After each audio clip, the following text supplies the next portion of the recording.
Welcome and welcome back to the Webby O'Neill channel. Thanks for joining us for another video. Emotions are high, touching nerves, proper excitement. I'm looking forward to this one. And let's hope when that final whistle goes, Manchester United are on the right side of history. How are you feeling? Nerves, excitement? Are you really looking forward to this one? Oh, listen, all week, been calm and everything. But now, you mentioned history. This is history. The biggest derby game ever. And the nerves are coming in. It's history. It's everything. It means everything. It's a nightmare. It's the best day of your life. It's all there, and it's all coming there. I just hope that I get to sleep tonight because I'm buzzing now. Listen to Erik Ten Hag talk. It's just, I'm ready for it. He wants to win this. He knows the fans, how much they want it. I can't wait. Yeah, my emotions have properly kicked in this morning. As soon as I woke up, it's like, as of now, there's less than 24 hours to go until that whistle goes. Let us know how you're feeling out there and what you're expecting in this one. But I'm going to touch on Erik Ten Hag's press conference. Yeah. Big news was that Antony's unlikely to be available for this one. Is that a possible mind games from Erik Ten Hag, or do you think you won't see Antony starting this game? No, I don't think it's mind games. I think, well, he turned around and said there's a small chance of him unlikely. No, it's not gone as well as he thought. He thought it was going to make it. But from what's seen there, I don't think Antony's going to play. So there is little slight changes to his tactics. So I think the main point is, and I've said it all week, I think right down the middle, it'll be, what's his name? Rashford. Rashford. Yeah, because of that change. Yeah, because of that there, with Antony not being there. But I listened to him, his press conference, thought he felt confident and everything. The game will not determine how we go forward in the future, and it will not. It's not going to define our season, whether we win, lose, or, well, we're not going to draw, but win or lose. And, you know, it's not going to take away the incredible efforts from a lot of the players this season and what the manager's started to build. No, it's not. And if it goes pear-shaped, it'll take a few days, like he said, to heal.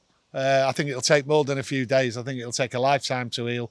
But he says we'll move forward. He knows how important it is for us all. And my God, this is so important. And today, stood here now, I realise how important it is. Yeah. Do you not think it's a bit of a dilemma, though, with Antony being out? Because for me, if he's match fit, he starts for Erik Ten Hag on that right-hand side every single time. Yeah, Ten Hag's always gone for him. So, you know, he's got something to do. And I think he'll throw in one or two curved balls there to upset City. This might be a curve ball. And thinking more about it, it could be a mind game from Ten Hag. Fergie used to do it, so why not? I think it's just a matter of waiting and seeing here. Yeah, the thing is, he has to do something different. He has to come up with a surprise, I feel, in this game, whether it's in the starting 11 who he picks or something tactically, because as we've seen earlier on this season, when we played City at their ground, we didn't really do anything different. It was just like Manchester United setting up as they normally did at the start of the season. They come to Old Trafford and he changed things, he tweaked things. You've seen Fred come in, do a job on De Bruyne, and there was other little tweaks further upfield. And I do think maybe he might have to start Garnacho on the left-hand side for this one for me. But I'm not too sure whether he might go ahead with Sancho on the left. No. But he's got to spring a surprise somewhere. Yeah, I think there'll be a surprise. And like you say, the Antony one might be a surprise to us all. He's turned around today in his press conference. He was asked the question, and they were really trying to get him on that stopping Manchester City, winning the treble, but he absolutely swerved that narrative. It's not about stopping them, he said, and quite rightly, it's not about stopping them. He said it's all about Manchester United and Manchester United winning. That media there, they do want the narrative. They want that conversation about the treble. Yeah. We're not bothered about it. It's the FA Cup. That's what we're going for. We're going for the win. History is in the making, and I just can't wait. Yeah. Proper giddy me, I've got to be honest. I'm going to be even more giddy when I wake up on Saturday morning. I want to go straight into team selections. Have you got anything in your head? No. Back four, no. midfield, attack? No. Like we've said, and we've said all week, there has to be something to try and throw them off guard. So I'm just going to stick to Rashford straight down the middle, centre forward. I'm also going for Garnacho starting the game, left wing. And I'm going for the Luke Shaw as centre half and Delo left back. I think that would take him, well, to be honest, that would be the biggest shock, having Luke Shaw there and I don't see why not. To be honest with you, having Varane on his right, Luke Shaw on the left. If you put Lindelof on the left, not to me, I don't know about yous out there, but it's not Lindelof's natural side. Yeah. It gives you the balance, though, with Luke Shaw being that left footer on the left-hand side. You need a balance. And bringing that ball out. We've seen how well Martinez does it throughout the season, and we need a similar type of player. And Luke Shaw, in my eyes, with the ball at his feet, is as close as you're going to get. So for me, I totally agree with you. Yeah. Luke Shaw, Varane, partnership, Delo on the left-hand side, Spider-Man at right back, De Gea in goal. And for me, in that midfield area, I'm going to go with the news about Antony. I've changed it around now in that midfield area. Eriksen starts for me alongside Casemiro. But in that number 10 role, I need Fred in that number 10 role, because I believe we need someone with legs who's going to get in the tackles, in and around Rodri, Gundogan and John Stones when he's in midfield. I'm going to put Bruno Fernandes on the right-hand side. I'm going to put Bruno on the right. I'd love to see Garnacho start on the left-hand side, make a real impact, state who he is, you know, on this stage, Garnacho, because I think he's got that about him. He wants the attention on him, Garnacho. But I think Ten Hag will choose Sancho on the left-hand side and Marcus up front, and let's hope Marcus can get some goals in this game. Yeah, the only thing I see, and I've seen lots of comments over the season about Bruno playing out on the right, is that he doesn't seem to get into the game. He loses focus. Yeah. But he's got to be right on the ball. He'll be the captain, and he has to just concentrate on the game, put everything into it. This is the one for him.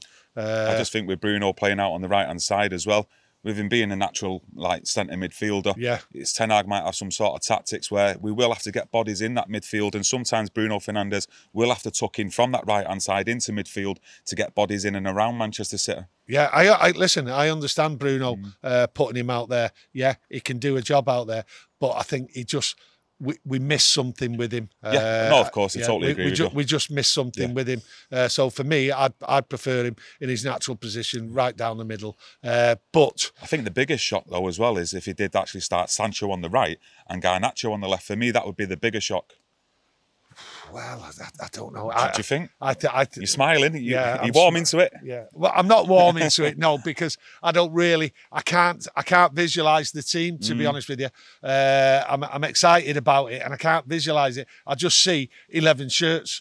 That's all I see. I just see 11 shirts out there. It's just getting to me, and to be honest, I want the game to start now, and I just can't wait. I mean, we've got 15-year-old lad with us going to his first FA Cup final. My son Keane. Yeah, we're in the car, and I'm just going to batter his head with stories about FA Cup finals and that. So that's what I'm looking forward to, and then seeing 11 shirts out on the pitch, and really they have to give their all.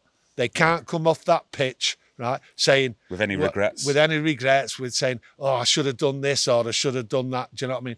They have to put everything into it. I mean, the fans have got to get behind them. At times, we will be under pressure, and we've got to get behind them. And we have to be patient as fans as well. Yeah, we have to be solid. We have to make sure we close down the spaces. If we've got any gaps and spaces from the defence into midfield, City will pick them off, and you'll find Jack Grealish, Silva, if they start dropping into them pockets, and then they'll start overloading the attack and start creating things in the box for Haaland. So as a team, they've got to be really compact and limit the space where Manchester City can find themselves and playing. But it's going to be a real tough task, but one that I'm confident we can achieve. I'm visualising, like you said before, you're visualising 11 shirts. I'm visualising Manchester United lifting that trophy. Yeah. And you've got to be like that with fans, because otherwise, what's the point in following football and your football team? Yeah, well, what is the point? I mean, at the end of the day, it's drove me absolutely mad all my life. But hey, some people might say I'm daft as a brush, but it's your sport, it's what you love. And the occasion at Wembley against Manchester City, FA Cup final, there's nothing more to love. You're virtually at the top of your football tree as a supporter. Yeah. And this is absolutely massive. And, you know, I can't wait. Can't wait for the drive down. I can't wait for it all. I want to soak everything up. Do you know what I mean? I'm actually going to miss, right, being in the United section, trying on my bucket hat, because I know it wouldn't fit me head anyway. But hey, you're still going with that neutral ticket then? I'm going with it. Yeah, I'm not too sure where I'm sat at the minute, but I'm going with it. Listen, you know, I just don't know. Yeah. It's dodgy, but I'm going with it, and I can't wait for it.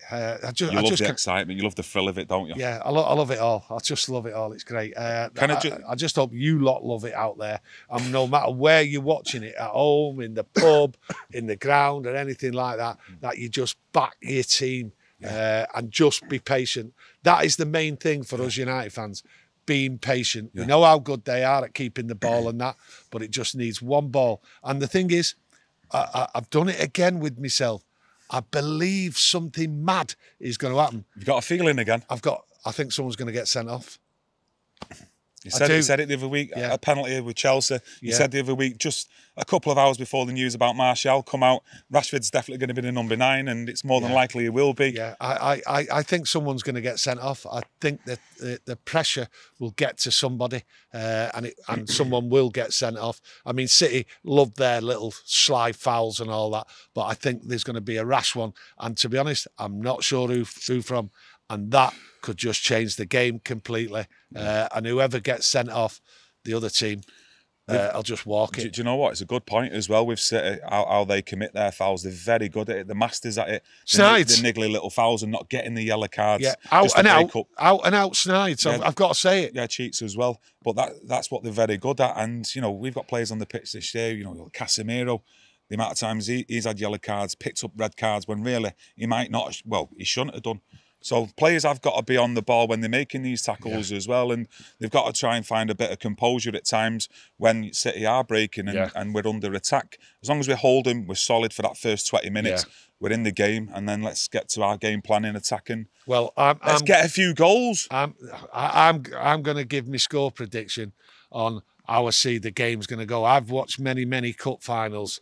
I remember I think it was the '94 cup final, somewhere around there. 96 or something, when United played Liverpool. Cantona scored.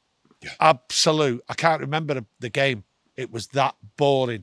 And I've not really heard anyone going about it being a great cup final. And it wasn't. I just remembered the goal. And I think something like that might be what I'm going to remember from a United point of view. So I'm going to give, I was thinking 2-0. I'm actually going 1-0 now. 1-0 United in 90 minutes? Yeah, in 90 minutes. I'm going 1-0. Okay. That's what I'm going for. And they're going to defend and fight for their lives. Yeah, I'm going to go 2-1 Manchester United. I'm not sure if it's going to be done in the 90 minutes or they score that extra goal in extra time.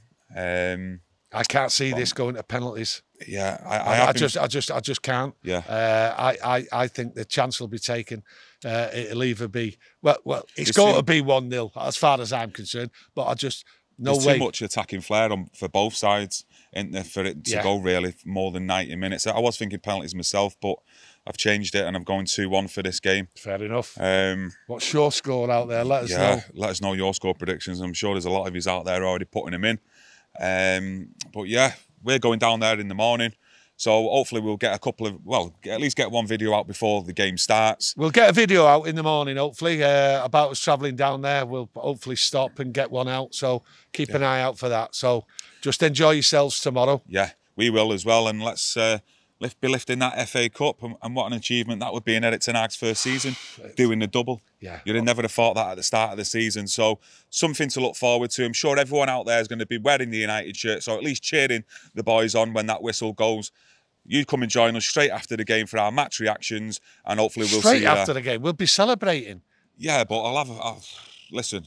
We'll be on as quick as we can. Whether it's a little short or something, we'll be putting something out, and just stay tuned. Get that notification on, because trust me, we will be putting videos out straight after that game. Yeah.